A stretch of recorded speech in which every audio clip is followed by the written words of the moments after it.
Hi guys, let us understand CSS3, the latest update of the cascading style sheet. Okay, so earlier version was CSS1 and CS2 that we have seen already, and the next we have to understand that is the CSS3 cascading style 3, which is there are new stuff with cascading style sheet 3, which I will discuss. There are some few new properties which has been introduced in CSS3. Okay, so as we know that CSS, like once the HTML 3.5 developed, so a lot of concept has been introduced, like the font colors and all, how to make a formatting of the web page. So by adding all this stuff, the document size has become large, and the designers, the HTML web page designers started to face problem. Once the HTML 4.0 came, the style were added in that, right? So, and the style like CSS has come in form of 1 and then 2, and now we are having CSS3, right?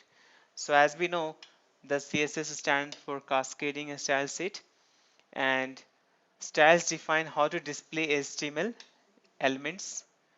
Styles are normally stored in a style sheets, so we can make a separate file. We can have a .css file, and that file we can attach with any kind of page, and that page will get formatted once they are using that kind of elements and some kind of class ID, right? So this was added in HTML 4.0 to solve the problem. As I said, the earlier the programmer were using the font tag and all, color tag, so color attributes and size attributes with that for formatting the documents. So they were facing the problem with the, like, some hard coupling was there, right? So once they want to change, they have to go through all the pages, right? So you can have external style sheet, can save you a lot of work. External style sheet are stored in CSS file, so you can have xyz.css. Multiple style definitions will cascade into one, right? So if multiple style sheets are defined, they will get interpreted line by line and get finally some kind of a styles, and then it will be incorporated in the page. So what style will be used when there is a more than one style specified for an HTML element, right? So generally speaking, we can say that all the styles will cascade into new virtual style sheet by the following rules, where number 4 has highest priority, right? So let us say some styles has been added in the browser itself. So browser, there's a one place I'll tell you how to add the style with the browser. If browser is having the style sheet, it can take from there. If external sheet is also there and that is having some style, it will take from there. And internal also there, it will take, like in the page itself. Even some tag itself having some style, so it will take all together and make a one, cascade into one, and then apply it, right? But this guy will get a higher priority. Let us say browser is also having size. Here also I have a size. Here also I have a size, right? Here also I have defined the size. Here size is 10, here 20, here 30, here is a 5. So ultimately size will be the 5 only. Okay. So it will take this size, not that one. It will overwrite from the previous one. So this guy will get the highest priority, right? Now how we can add styles with browser? Let us understand this first. Now you can notice here in the Internet Explorer I'm using here, and I'm just opening the page here. One HTML page is there, which is just writing h1 some message there, right? Now suppose you have made some kind of CSS file. So it is just go to your tools and then say internet option, right? In the internet option, go to here generally. In the generally, you will find that in the generally you will find accessibility. So just check it this, and then you will find it. If you click it here, you will get another dialog box. Just browse your CSS file and say OK, and then say OK. Once you do this job, then the browser will get the one CSS styles, and once the page, if it is not having the style, it will go to this CSS file and get the style and display it. See, in this page, browser.html, I have not written I just say h1 hello, this is a heading, okay, but color is taking automatically. If you notice here, I just show you the code here.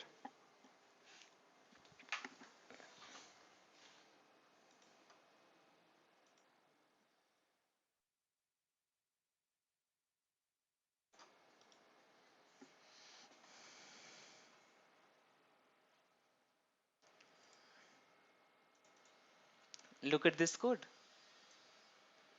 What I'm doing, I'm just having h1 hello, this heading is in the red, and using CSS from browser setting. That is the one message written. And if you remember, the CSS file which we are attaching, right, in the browser, it is having this definition: h1 color rate, font family earlier, font size this. Okay, so once I open this page, the browser.html, you will get it red. Look at here. Sorry, it is not attached here. I just show here. Tools. So you can go to internet option here. Just a moment.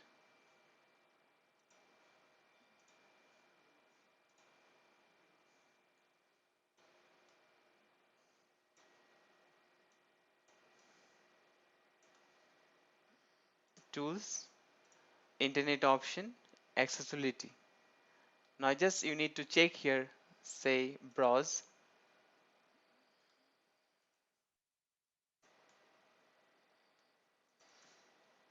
and select it .css file. Okay, and say okay. Now what you have noticed, this has become red and Arial, right? So this is browser setting. If you have a browser, and if browser is having the CSS file, it will take from there. So I hope you understood that, right? Now next is the external style sheet. What you can do, external style sheet, you can just write here, suppose here I am saying that HTML head and link. So I'm writing one line here, say link, relationship, style sheet, type, href. I'm giving the one file name. Here I'm not using any style, right? Just I'm writing one line h1. Now this file is here. I have defined mystyle.css, where I have written h1 should be red, Arial, and font size 30. What we are getting here, you can notice this output here, right?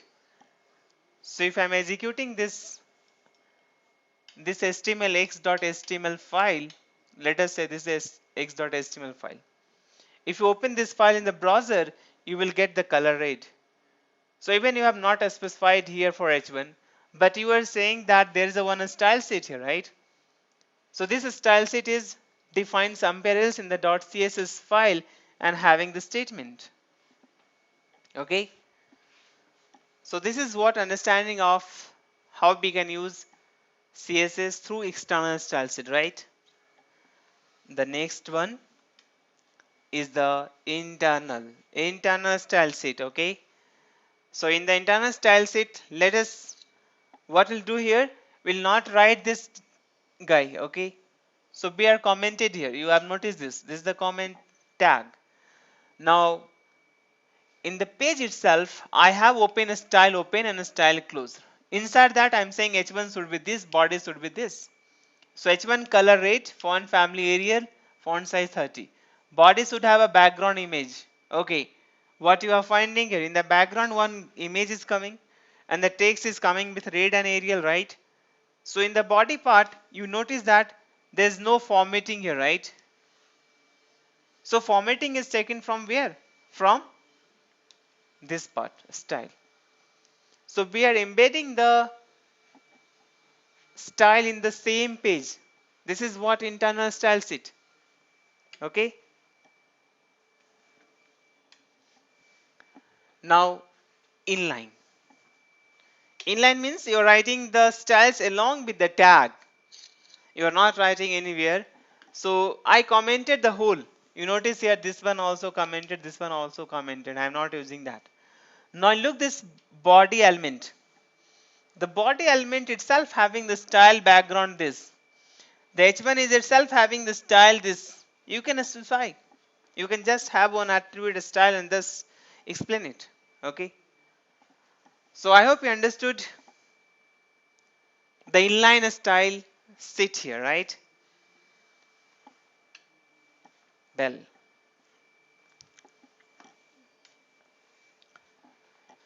so we understood all the four ways that what like with browser setting first and then I can say external and then internal and then inline, right? So CSS is used to control the style and layout of web page. You can just see that few examples was there. So CSS3 is the latest standard for CSS cascading a style sheet. Okay, which is having very good features and some of the animated properties we are having. We can easily do the animations, we can easily give effect, we can give some shadow effect. Okay, so CSS3 is a completely backward compatibility or compatible, so you will not have to change existing design. Browser will always support CSS2, but there are some problem with the CSS3 that few browsers are supporting the stuff, all the stuff, not all, exactly few of the stuff. Even none of the browsers supporting all the properties which has been introduced in the CSS3. Okay, so look at here, CS3 is split up into the modules. So I just break down into some of the modules here. The old specification has been split into smaller pieces and new one are also added. So just all these models are there, like we can say selectors, box model, background and borders, text effect, 2D and 3D transformation, animation also came, multiple column layouts. You can break the article into multiple column as we have in a newspaper, as we see some article in the multiple columns, so we can do in the web page itself. And there are some user interface control is there, so we can set some properties with that. Okay, now CSS3 recommendation. The CSS3 specification is still under development by W3C. Okay, so it has not been implemented by all of the browser till date. Some of the properties are there which I will explain to you and show you. Okay, however, many of the new CSS3 properties have been implemented in the modern browser. Not all. Okay, not all the browser properties. I'll show you. I just made one statistics where you can easily come to know what are the properties are supported by the browser. So I have one good documentation. I just open and show you from here.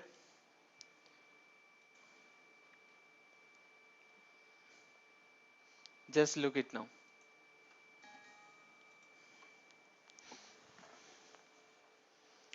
Let me open this.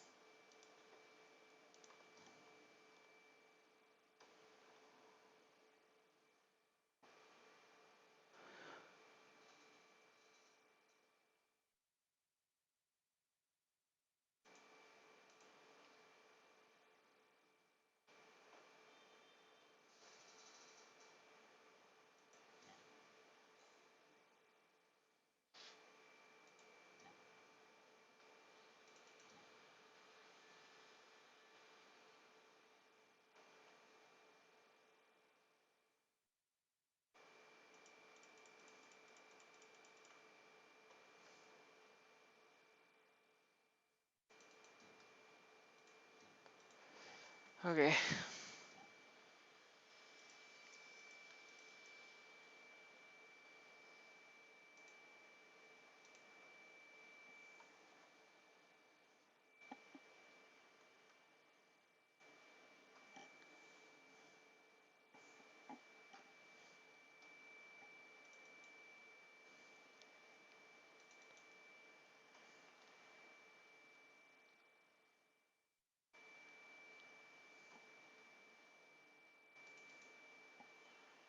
Okay, you can look it here.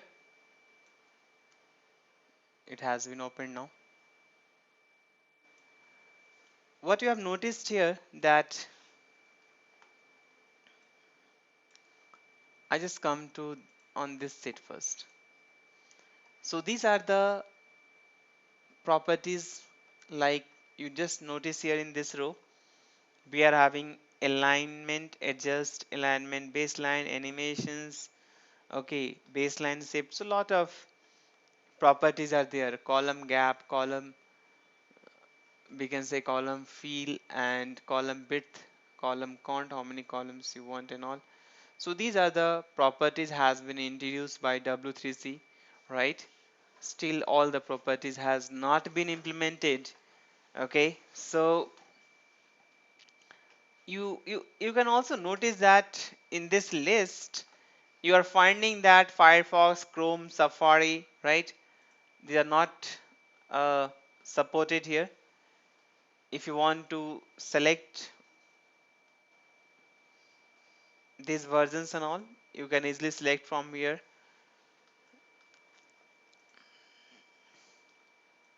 You can notice this one also. Well, so this, wherever I marked yellow, it is not implemented till date by any of the browser. Just you can see here, right?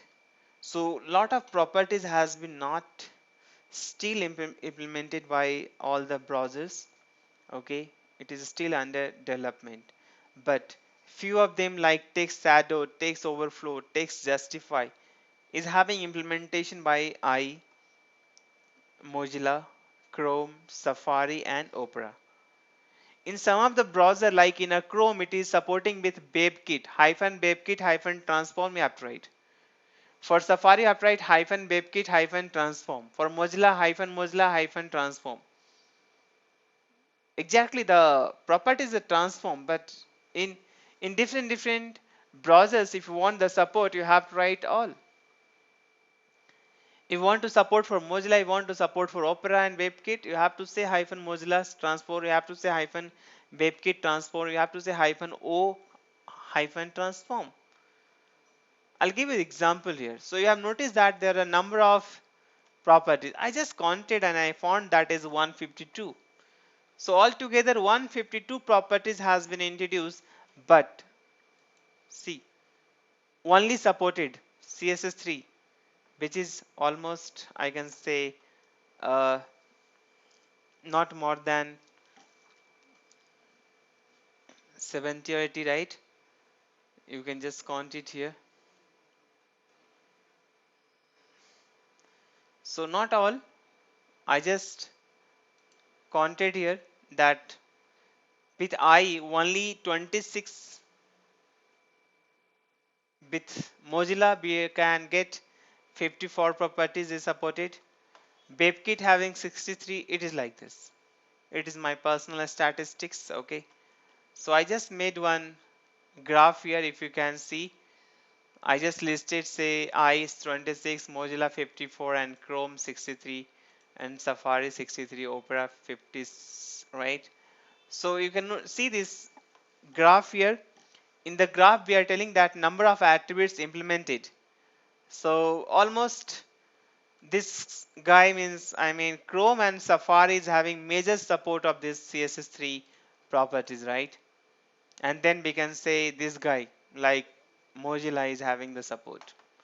So you can get the all the property best support with Chrome and Safari. So 72 properties not supported by any of the browser. See, these all properties are not supported by any of the browser. Okay. So I hope you understood this whole statistics, what is happening. Right. So we'll come back to the slides here.